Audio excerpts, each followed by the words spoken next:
హైదరాబాద్ లో ల్యాండ్ కొనాలి అనుకుంటున్నారా? అందరూ కొనగలిగే రేట్లలో ఓపెన్ ఫ్లాట్స్ మీ సొంతం చేసుకోవాలి అనుకుంటే అర్బన్ ఇన్ఫ్రా డెవలపర్స్ ని సంప్రదించండి. మేడం, సైబర్ క్రైమ్ రోజు రోజుకి పెరిగిపోతుంది. దీన్ని కట్టడి చేయలేకపోతున్నారు. కారణాలు ఏంటి అసలు? సైబర్ క్రైమ్ని ఎందుకు కట్టడి చేయలేకపోతున్నారు అని అంటే, ఈరోజు ఒక రకం మోసంతో వచ్చిన వాళ్ళు వెంటనే ఒక గంట తర్వాత ఇంకో రకం మోసం, అలా ఎవ్రీ ఎత్తుకు పై ఎత్తు, కొత్త ఎత్తుగడ, కొత్త మోసము అలా అప్డేట్ అవుతున్నారు. ఇప్పుడు నిన్ననే తీసుకుంటే మా మదర్కి ఆవిడకి ఒక మెసేజ్ వచ్చింది. ఏమనంటే, మీకు రీఛార్జ్ అయ్యింది ఫోన్ అని. అయితే నేను ఇంటికి వెళ్ళగానే, నాన్న మీరు ఏమైనా రీఛార్జ్ చేస్తారా, నా ఫోన్ ఏమైనా రీఛార్జ్ చేస్తారంటే, లేదమ్మా అని అన్నాను. లేదు, ఎవరో ఒక అతను హిందీ అతను ఫోన్ చేశాడు, హిందీలో మాట్లాడుతున్నాడు, పొరపాటు అయ్యి మీ నంబర్కి రీఛార్జ్ చేసాము, ప్లీజ్ నా డబ్బులు నాకు పంపించండి, ప్లీజ్ నా దగ్గర అస్సలే డబ్బులు ఉన్న డబ్బులతో రీఛార్జ్ చేసాము. ఆల్దో ఈవిడ ఫోన్ అసలు వెంటనే కట్ చేశారంట. ఓకే, దాన్ని పక్కన పెట్టారు ఏం చేయకుండా. ఇప్పుడు ఎలా ఉంటుందంటే, వాడు డబ్బులు మనకెందుకు, అయ్యో పాపము అనే మెంటాలిటీలో ఉంటారు వీళ్ళు మోస్ట్ ఆఫ్ ది టైమ్స్. వాడు అదే అదనుగా, నిన్న చెప్పినట్టు ప్రీవియస్గా ఒక వీడియోలో, మనము ఎప్పుడైతే వాళ్ళకి మళ్ళీ డబ్బు పంపించాలి అని ట్రై చేస్తామో, ఓకే, మన కెమెరా త్రూ స్కాన్ అయిపోయి మన పిన్ కోడ్స్ ఏవైతే ఉన్నాయో అవి కూడా వాళ్ళకి వెళ్ళిపోతున్నాయి మోస్ట్ ఆఫ్ ది టైమ్స్. ఇది ఒక స్కామ్. ఇంకోటి ఏంటి అంటే, ఇప్పుడు బయట, ఇప్పుడు మీరే ఉన్నారండి, లెటెస్ట్ ఏదైనా మాల్ దగ్గర నుంచున్నారు, అక్కడ ఎవరైనా వచ్చి, సార్ నాది స్విచ్ ఆఫ్ అయిపోయింది ఫోన్, ఒక్క ఫోన్ కాల్ చేసుకుంటాను ఇవ్వండి అని అడుగుతారు. మీరు నో అంటారా? ఇచ్చేస్తారు. వాడు ఏం చేస్తాడు, వాట్సాప్ నుంచి వేరే ఏదో నంబర్కి కాల్ చేస్తాడు. అలా కాల్ చేసినప్పుడు వాట్సాప్ అనేది డ్యూయల్ యాప్స్ ఉంటుంది, ఓన్లీ మీ ఫోన్లోనే ఉండాల్సిన అవసరం లేదు. మీ వాట్సాప్ క్లోన్ చేసి ఇంకో ఫోన్లో కూడా వేసుకోవచ్చు. దాంట్లో వచ్చే పాస్ కోడ్స్ ఏవైతే ఉంటాయో, పిన్స్, ఇవన్నీ వాడుకి యాక్సెస్ ఉంటుంది.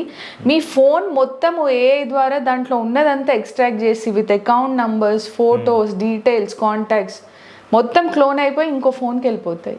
ఇది ఎంతమందికి తెలుసు? సో ఇట్లా కొత్త రకాల మోసాలతోనే అప్డేట్ అయిపోతున్నారు. సో మీకు ఏమైనా రీఛార్జ్లు వచ్చినాయి, లేదో పొరపాటున మీకు డబ్బులు ఇచ్చాము, లేదో అక్క అని ఫోన్ చేస్తాడు తమ్ముడు, వాడు అసలు తమ్ముడే అయి ఉండడు కానీ గొంతు అలానే అనిపిస్తుంది, నేను యాక్సిడెంట్ అయింది, నాకు ఇప్పుడు వెంటనే అర్జెంట్గా డబ్బులు పంపిమన్నాం. ఇలా కంగారులో డెసిషన్స్ తీసుకోకండి. లేదంటే మంచితనానికి పోయి, అయ్యో ఇప్పుడు తమ్ముడు అడుగుతున్నాడు వాడికి వెంటనే డబ్బులు పంపించాలి అని అనుకోకుండా మళ్ళీ ఫోన్ కట్ చేసి నిజంగా వాళ్ళ తమ్ముడికి ఏం జరిగింది ఏంటి అని అతనికి కాల్ చేసి అడగాలి.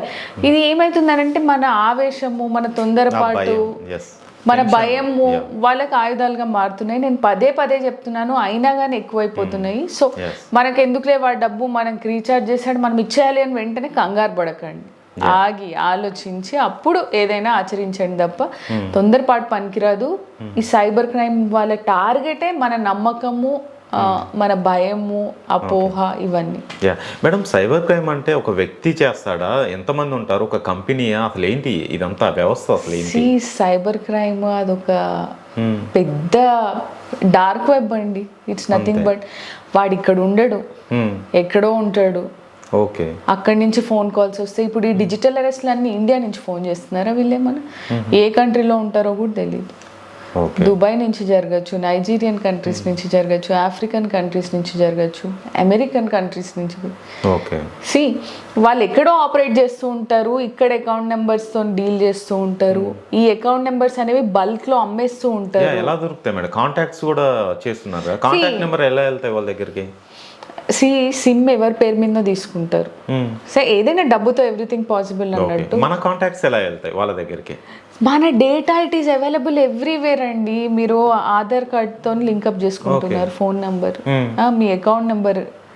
రైల్వే ప్లాట్ఫామ్ మీదకి వెళ్ళారే అనుకోండి, అక్కడ ఒకవేళ మీరు టికెట్ కొనాలి అని అంటే ఆధార్ ఫోన్ నెంబర్ ఇవ్వాల్సింది. ఒక టికెట్ బుక్ చేసుకున్నారు అని అంటే, after all cinema movie ticket book చేసుకున్నా కానీ ఆన్లైన్ మన ఫోన్ నెంబర్ అడుగుతారు. Data is freely available everywhere. ఎవరి దగ్గరైనా ఎవరి డేటా అయినా ఉంటుంది, అది డబ్బుకు అమ్మేసుకుంటారు. కానీ చాలా సీరియస్గా తీసుకోవాల్సిన విషయం మేడం, ఎందుకంటే అసలు 2024 లెక్కల ప్రకారం చాలా 3 times పెరిగిందట, చాలా వరకు కొన్ని వేల కోట్లు ఎస్ చేశారట. చాలా అదే మొబైల్లో కాలర్ ట్యూన్ కూడా పెట్టారు, అంటే కోవిడ్ కి ముందే చూసాం మనం, మళ్ళీ ఇప్పుడు పెట్టడం అంటే అది ఏ స్థాయిలో ఉంది అనేది తెలుసుకోవాలి. సో చాలా జాగ్రత్త పడాలి. మనం చాలా వరకు మనం వీడియోలు చేసాము, సో ఇక మీదట కూడా చేద్దాం. చాలా థ్యాంక్ యూ మేడం, చాలా వాల్యుబుల్ ఇన్ఫర్మేషన్ ఇచ్చారు. Thank you so much.